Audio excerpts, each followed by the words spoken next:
Topic என்னன்னா, செருப்பு போட்டுட்டு கோயிலுக்கு போறாங்க.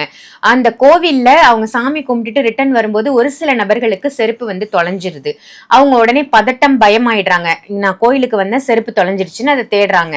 சோ இந்த மாதிரி அவங்களுடைய செருப்பு தொலையுது அப்படின்னா அது நல்ல சகுனமா இல்ல அபசகுனமா? போயிடுச்சு மட்டும் யோசிக்காதீங்க, எது நடப்பதோ நன்மைக்கு. ஸோ இப்போது நீங்கள் கேட்டது பார்த்தீங்கன்னா, ஒரு செருப்பு வந்து பார்த்தீங்கன்னா, அந்த செருப்பு தொலைணுன்ற உங்களுக்கு விதி இருந்தால் நீங்கள் வீட்டில் கிளம்பும்போது கூட தொலைலாம், வழியில் எங்கே வேணாலும் தொலைலாம், நீங்கள் கடைக்கு போகும்போதும் தொலைலாம். ஏன் கோவிலில் தொலையுது? ஸோ அது அங்கே தான் உங்களுக்கு ஒரு குறிக்க சொல்ல வருது. தரித்திரன்றது பார்த்தீங்கன்னா கண்ணுக்கு தெரியாத மிக கொடுமையான ஒரு கிருமி. அது தரித்திரன்ற விஷயம் மொத்தம் தொடச்சி எடுத்துரும். எப்படி கண் திருஷ்டிக்கு பவர் இருக்கோ அந்த மாதிரி தரித்திரத்துக்கு பவர் மட்டும் ஃபாலோ பண்ணுங்கள், வேறு எதுக்கும் பயப்படாதீங்க. முக்கியமாக ஒன்று சொல்கிறேன், இப்போ கோவிலில் சப்பல் தொலைகிறது, பள்ளிவாசல் தொலை, இதெல்லாம் ஒரு பக்கம் இருக்கட்டும். சில பேர் வீட்டுக்குள்ளேருந்தே பார்த்தீங்கன்னா நாய்கள் வந்து பார்த்தீங்கன்னா சப்பல் எடுத்துகிட்டு போயிடும். நீங்கள் கூட பார்த்துருப்பீங்களே, கேள்விப்பட்டிருப்பீங்க. மட்டும் எடுத்துகிட்டு போயிடும், ஒன்று எடுத்துகிட்டு போயிடும், ஒன்று இருக்கும். அந்த ஒன்றை போய் தேட வேண்டிய அவசியமே இல்லை. ஏன்னா அது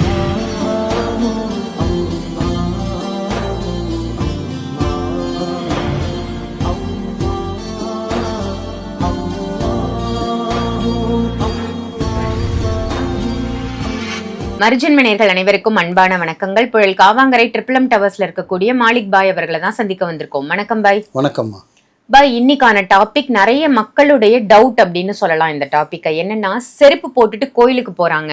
அந்த கோவில்ல அவங்க சாமி கும்பிட்டுட்டு ரிட்டர்ன் வரும்போது ஒரு சில நபர்களுக்கு செருப்பு வந்து தொலைஞ்சிருது. அவங்க உடனே பதட்டம், பயமாயிடுறாங்க. நான் கோயிலுக்கு வந்தேன், செருப்பு தொலைஞ்சிருச்சுன்னு அதை தேடுறாங்க. சோ இந்த மாதிரி அவங்களுடைய செருப்பு தொலையுது அப்படின்னா அது நல்ல சகுனமா இல்ல அபசகுனமா? நல்லா கேட்டீங்க. நானே இந்த ஒரு லாஸ்ட்டாக வந்து வீடியோ பேசலன்னு நினச்சேன், நீங்கள் அழகாக ஞாபகப்படுத்துனீங்க. எது நடப்பதோ எல்லாம் நன்மைக்கே நம்புகிறோம். நான் மட்டும் இல்லை, இந்த வார்த்தை இருந்தால் அனைத்தும் என் ஃபாலோவர்ஸும் சரி, என்னோட இதை ஃபாலோ பண்ணுறவங்களும் சரி, இதை மெயினில் வச்சுக்கிங்க. இல்லை நார்மலாக நான் ஃபாலோ பண்ணாதவங்க இந்த வீடியோ பார்த்தாலும் சரி, வாழ்க்கையில் இறப்பு பிறப்பு எதுவாக இருந்தாலும் சரி, எது நடப்பதோ நன்மைக்கே, அதை பற்றி நீங்கள் கவலைப்படாதீங்க. இந்த வார்த்தையை வந்து உங்களோட மெயினான ஒரு வார்த்தையை ஞாபகம் வச்சுக்கிங்க. எவ்வளோ வசனம் எழுதியிருப்பாங்க முன்னோர்கள்லாம், நிறைய விஷயம். பட் இந்த வார்த்தை இதுவும் முன்னோர்கள் சொன்னது தான். எது நடப்பதோ நன்மைக்கே. நம்ம விழுந்து அடிப்பட்ட நன்மை தான், நம்ம இறந்து போன நன்மை தான், ஒரு குழந்தை பிறந்தாலும் நன்மை தான். ஸோ ஐயோயோ நம்மகிட்ட போயிடுச்சு மட்டும் யோசிக்காதீங்க, எது நடப்பதோ நன்மைக்கே. ஸோ இப்போது நீங்கள் கேட்டது பார்த்தீங்கன்னா, ஒரு செருப்பு வந்து பார்த்தீங்கன்னா அந்த செருப்பு தொலைணுன்ற உங்களுக்கு விதி இருந்தால் நீங்கள் வீட்டில் கிளம்பும்போது கூட தொலைலாம், வழியில் எங்கே வேணாலும் தொலைலாம், நீங்கள் கடைக்கு போகும்போதும் தொலைலாம். ஏன் கோவிலில் தொலையுது? ஸோ அது அங்கே தான் உங்களுக்கு ஒரு குறிக்க சொல்ல வருது. என்னென்னா, கோவிலில் வந்து பார்த்தீங்கன்னா சப்பலை கழட்டிட்டு உங்களோட உள்ளே போயிட்டு சாட்சகமாக உட்காடுறீங்களோ, இல்லை சுற்றுறீங்களோ, அங்கபட்சம் பண்ணுறீங்களோ, ஏதோ ஒன்று பண்ணுறோம், சாமி கும்பிட்டு வரோன்னு வச்சுக்கல. கோவில், சர்ச்சு, தர்கா, பள்ளிவாசல், ஜீவ சமாதிகள், நீ எந்த தெய்வத்தை, சித்தர்களோ தெய்வங்களோ எதை நம்பி நீங்கள் எங்கே போயிட்டு வந்தாலும் சரி, உள்ளே போயிட்டு வெளியில் வரும்போது உங்கள் சப்பல், ஒரு சப்பல் இருக்குது, ஒன்று காணனாலும் சரி, இல்லை ரெண்டுமே காணனாலும் சரி, பதறாதீங்க. அப்படியே நடந்து வந்து வேறு சப்பல் வாங்கி போட்டு வீட்டுக்கு வந்து நீங்கள் இருக்க. அதே மாதிரி வந்து இல்லை பை, நான் சப்பலோடு போனேன், ஆனால் மருந்து நான் வீட்டுக்கு வந்துட்டேன், கொஞ்சம் தூரம் வந்துட்டேன், திருப்பி போய் சப்பல் எடுக்கலாமன்னா எடுக்கக்கூடாது. இது வார்த்தை ஞாபகம் வச்சுங்க மக்களே. ஒரு சப்பலை மறந்துட்டு வந்தாலும் சரி, இல்லை தொலைஞ்சாலும் சரி, தொலைஞ்சதை தேடாதீங்க. கரெக்டாக விட்டு போன ஞாபகம் வைங்க. அங்கே லைட்டாக கொஞ்சம் பாருங்கள், அதுக்குன்னு ஒரு இடத்துல இல்லைன்னா வந்துடக்கூடாது. தள்ளி கொஞ்சம் தூரம் வந்திருக்கும். இது தள்ளி கொஞ்சம் தூரத்து வர்றது வேறு, டோட்டலாக அங்கே இல்லாமல் இருக்கிறது வேறு. ஸோ தொலைஞ்சாலும் தேடாதீங்க, மருந்து வந்தாலும் திருப்பி போய் எடுக்காதீங்க. இது ரெண்டுமே நல்லது கிடையாது. ஏன்னா நம்ம கிட்டேருந்து ஒரு சப்பல் அந்த மாதிரி தொலையுதுன்னா அது பார்த்திங்கன்னா நம்மளை பிடிச்சது விடுதுன்னு அர்த்தம். மெயின் எது விடுதுன்னு சொன்னீங்கன்னா தரித்திரம்னு சொல்லுவாங்க. என்ன சொல்லுவாங்க? தரித்திரம் விலகுதுன்னு அர்த்தம்.